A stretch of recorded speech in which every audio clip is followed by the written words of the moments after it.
Mundoq qarasa, inson bahramand bo'ladigan san'at asari va uning ichida bu obyektimizni ham egasiga topshirganimizga 5 yildan oshibdi.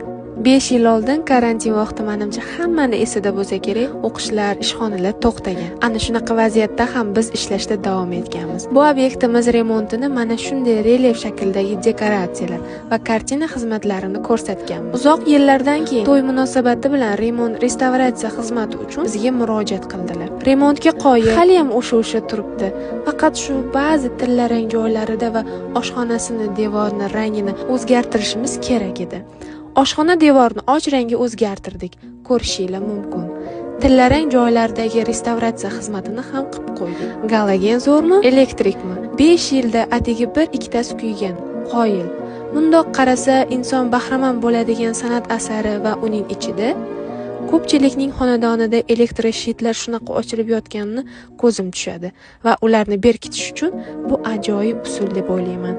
Va bu rasmlarimizga ham uzoq yillardan oshdi. Ko'rishingiz mumkin, xuddi hozir chizib ilingandek ranglar o'z koloritini hali ham yo'qotmagan.